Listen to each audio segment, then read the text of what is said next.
Welcome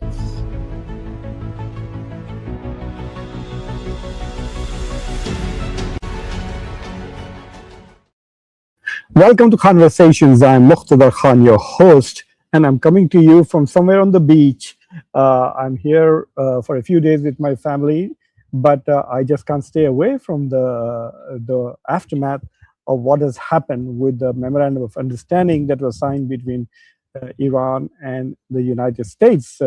It is clearly a catastrophic defeat for Donald Trump, who had promised that he would deliver an unconditional surrender by Iran, a regime change, and all kinds of wonderful things for the Gulf countries as well as for Israel.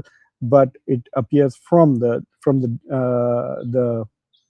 memorandum that too many concessions have been made to Iran, and the U.S. has got really nothing from this deal except a promise from the Iranians that they will not pursue nuclear weapons. So very quickly, I mean, yesterday I did about 11 shows on various different channels from BBC to Satya Hindi.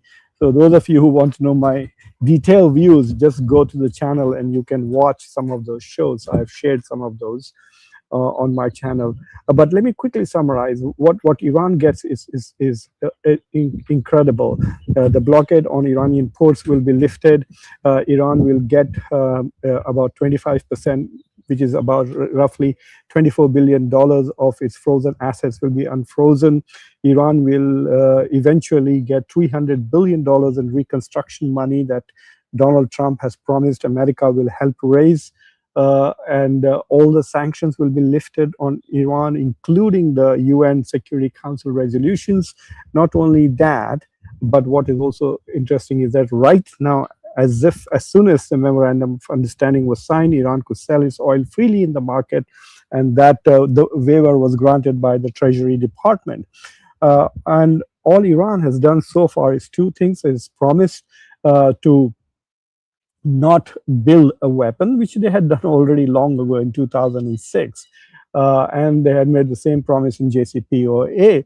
And the second thing that they're doing is they are lifting all their prohibitions on the Strait of Hormuz, which will be open, and they have 30 days to essentially demine the Strait of Hormuz, and they will be helped by countries like Italy, France, Great Britain, and I think Norway, who have demining ships. And what are they not doing that Israel wants really is that they haven't yet handed over the nuclear material. They have not promised to completely end their nuclear program. That is going to be negotiated in the next 60 days. And in one of his press conferences, Donald Trump said it's completely unfair to ask them to give up everything, especially when the neighbors are all using nuclear power. So we can't say no to them for peaceful purposes, such as producing electricity. So it's not going to be an incomplete end to their nuclear ambitions and program. They can. It's clear from Donald Trump's that particular comment that he's open to the idea of the Iranians having a nuclear peace program. But there's no discussion of limiting their ballistic missile manufacturing and their research on the ballistic missiles, on their drones. There is absolutely nothing about their support for Hezbollah or Houthis, for that matter. And so for the Israelis, it's completely devastating that they did not get their regime changed. That's the reason why they dragged the United States into this war. They wanted to kill and destroy and literally use the Gaza model on Iran and Lebanon. And now this particular deal restricts Israel from doing that. So as a result of that, there is a tremendous backlash against Donald Trump and this deal. So the backlash is coming from Republicans, obviously. I mean, these guys are more loyal to Israel than even to America. When Obama signed the JCPOA, Netanyahu came and addressed the US Congress at the invitation of members of the US Congress. So members of the US Parliament called a leader of the foreign country to come and humiliate their own president. And he did that. And Democrats and Republicans stood and clapped when Netanyahu came to the US Congress and basically shat on America's president, Barack Obama. We'll see whether he can do it this time.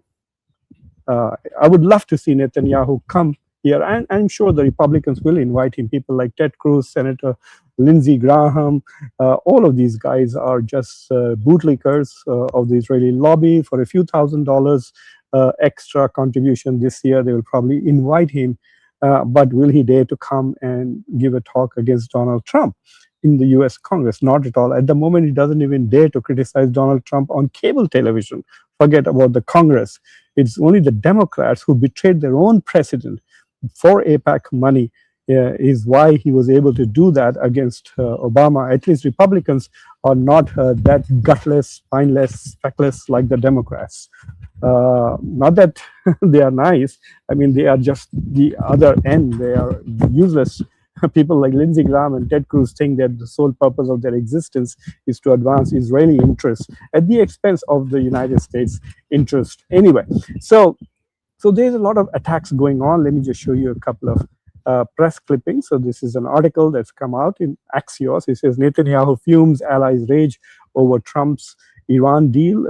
And then there are members of the Netanyahu's entourage, both in Israel and here, who turn on Trump, and they are using words like God will curse Donald Trump, God will curse.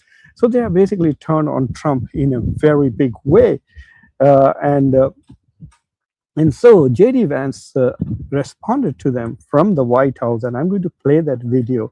So this show is essentially about J.D. Vance's video and what it means, really. Take a look at it.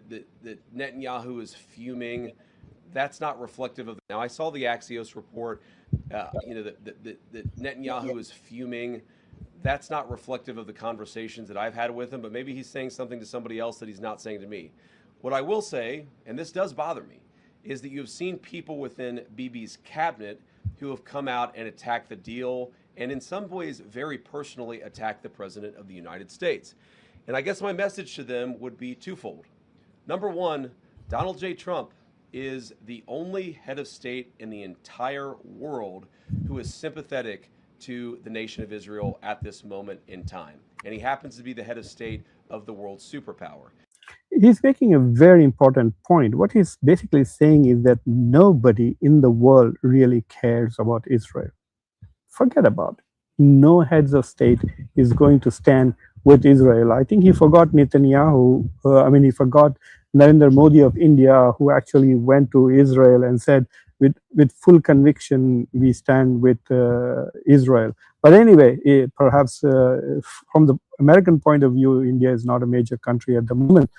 So he doesn't think about it. He's saying that only Donald Trump stands with Israel as a head of a state. And Israel is lucky that not the country that Trump is the president of happens to be the world's #1 superpower. If I was in the cabinet of the Israeli government, I might not be attacking the only powerful ally that I have anywhere left in the entire world.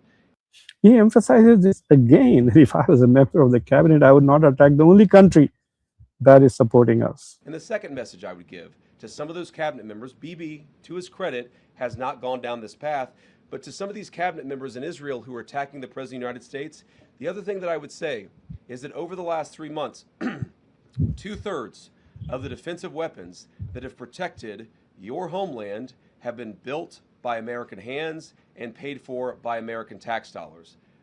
This is a very important point that he's making. 2/3 of the weapons that have protected Israel were made in America by Americans, paid for by America. People pretend that Israel is a very powerful country. It's a charity case. It's a basket case. It won't survive, like Donald Trump said, without America's support. We do everything for it. We negotiate for it. We use our veto power for it. We use our diplomatic clout for it.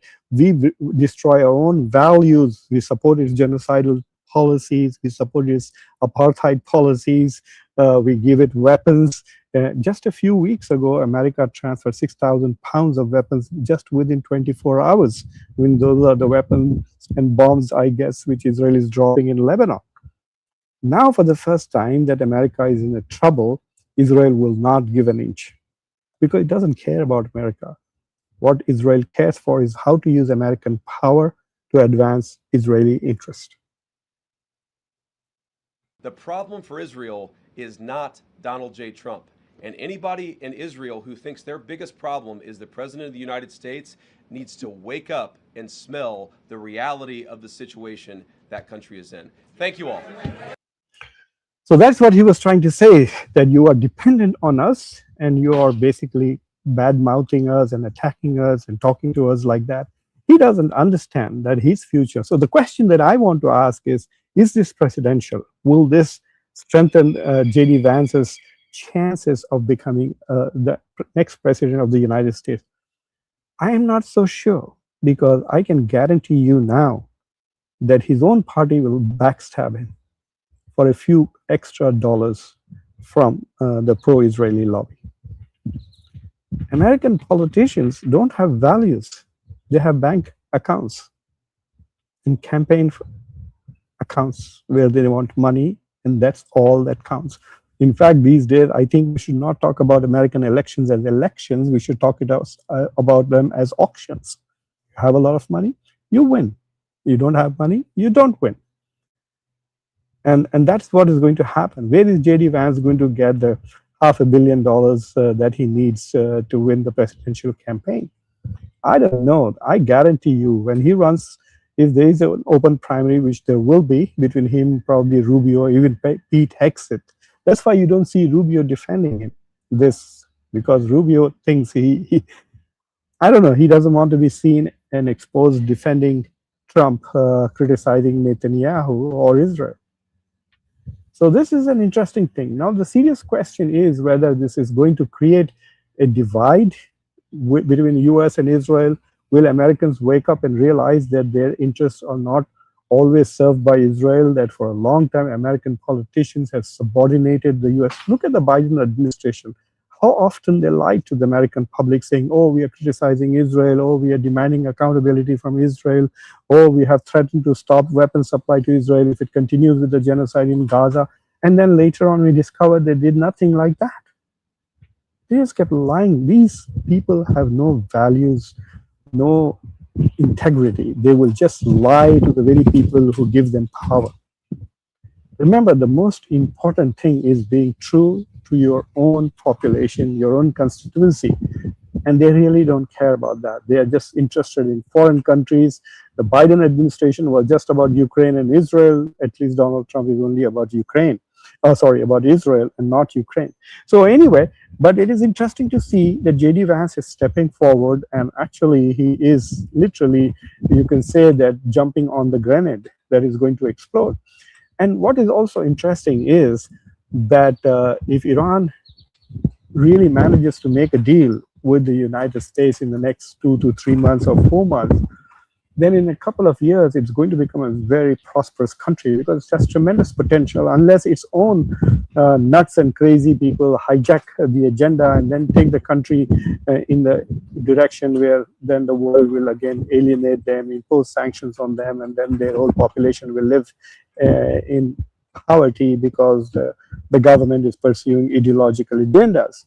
But if they fulfill, as they have, apparently the ships are flowing through the Strait of Hormuz, and Iran is fulfilling its side of the bargain at the moment. But I think there is a seismic change in American politics, and you can see that happening in the way that J.D. Vance is speaking, and he's getting some support. Yes, he's not going to get support from people like Ted Cruz and Lieberman and some Republicans, like some Democrats like Fetterman and also Chuck Schumer.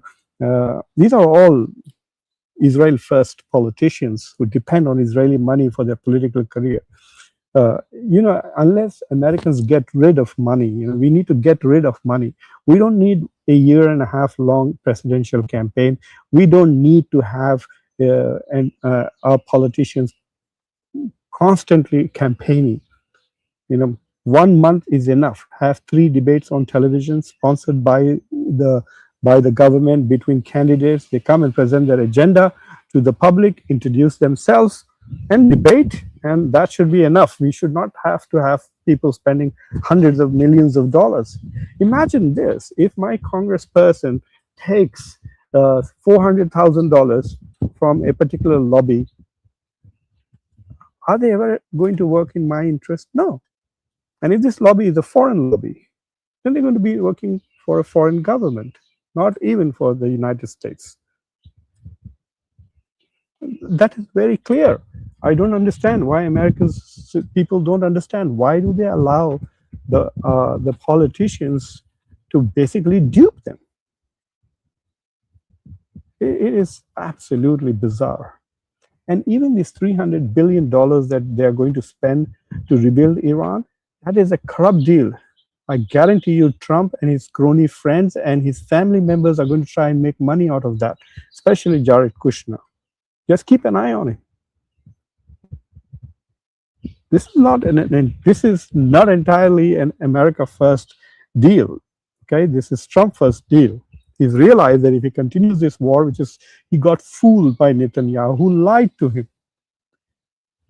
Donald Trump deserves to be impeached for not listening to American intelligence, which told him that there was no imminent threat to the United States from Iran, but yet he went to war because instead of listening to Americans, he listened to a foreigner who has a long history of lying to Americans. Netanyahu, there's a long article in the New York Times which actually details how Netanyahu conned Donald Trump into going to war in Iran, against Iran. I see a question from Nadia Siddiqui, who's a member. She wants to know whether Iran's frozen assets will be released and what about sanctions. Iran's frozen assets are estimated at about $100 billion. So far, the discussion is that $24 billion or $25 billion will be released, but half of it in the beginning, which means in the next day or two, they should get either $6 billion or $12 billion. And then eventually, as the negotiations move forward and the Americans feel that there is a positive momentum to those negotiations, the rest of the $12 billion will be released. And once the sanctions are lifted, all the sanctions, which is part of the deal, that not only all sanctions will be lifted, but UN Security Council resolutions will also be lifted. Already temporary waiver has been given to Iran to sell oil. But once the sanctions are lifted, then other countries which are also holding Iran's money frozen. For example, India has $7 billion.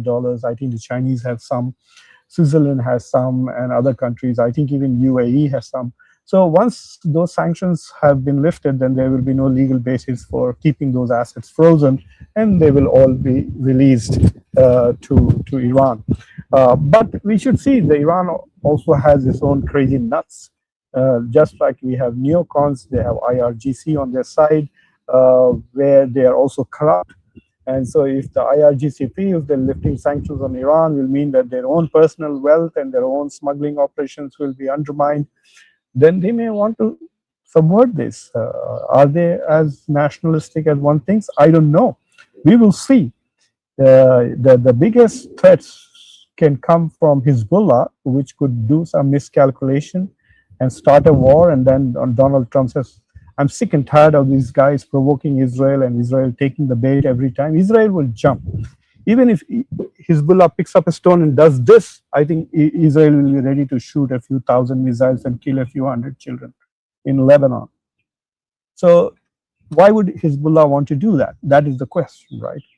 Because they want to provoke Israel to do that. And if they do that, then it is possible that Iran might have to face a major war again with the United States, because maybe 1, 2, or 3 times Trump will tolerate it and demand that Israel exercise restraint, which he did last Sunday.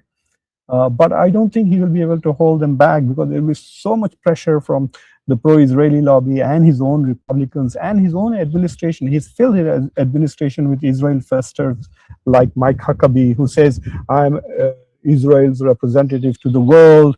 It is not that Israel exists because of America. America exists because of Israel. I mean, he says these kind of things. These are treasonous things, but he dares to say this, and he's supposed to be America's ambassador. But people like them will put a lot of pressure on Trump, and he might find himself alone standing up to Israel, and he could collapse. So it's in the interest of the Iranians to check Hezbollah, cut the funding, or tell them to behave themselves, because ultimately Hezbollah's tactics, while they may cause some damage to Israel, eventually have caused more damage to the Lebanese people and Lebanese. Over 4,000 people died in this war in Lebanon. Okay, and whatever damage they may have caused to Israel, American taxpayer, I'm going to pay for it, right? So from my tax contributions, they will go to Israel with new weapons, new aid, etc. So this is where we are. It's going to be interesting. I think JD Vance has done something very big for Donald Trump by saying things that even Donald Trump cannot say. It is possible that if they keep pushing and JD Vance keeps responding, then you might see a change in the perception of Republican masses. Already there are people in the MAGA, shall we say, blogosphere, like people like Tucker Carlson and Megyn Kelly, who are very critical of Israel. There are all these conspiracy theories floating around that Charlie Kirk was basically killed because he had changed his position towards Israel and was quite critical of Israel. And there were billionaires, pro-Israeli billionaires in America who had tried to bribe Charlie Kirk, but he had said no. So eventually he was assassinated. So yes, there are a lot of conspiracy theories going around like that. Believe it or not, I have been on some shows where people have asked me straight up that he said, "Oh my God, your president is now being so critical of Israel. I hope he's safe." I don't know. I don't know. These are things that American intelligence people hide when they even release materials, declassify, they redact all the stuff to hide Israel's role in various American events. So America has been protecting Israel no matter what it does for too long. And I think the question is, when people like JD Vance speak up, will that change? Donald Trump can turn overnight. See, tomorrow he can just suck up to Netanyahu, give him a freedom medal or something like that, make a statue of Netanyahu inside the Senate. All the Democrats will support. In fact, they will give the money. It'll be a unanimous, probably, a decision to establish. Maybe Ilhan Omar might say no, but yeah, maybe 5-6 votes. But otherwise, yes, he can then suck up to Netanyahu overnight. That's the beauty of Donald Trump taco. That's why he's called a taco, right? He can chicken out anytime. But JD Vance, the question is, has JD Vance sacrificed his presidential ambitions to defend his boss? That is the big question for today. Has JD Vance sacrificed his presidential career by being critical of Israel to defend his boss?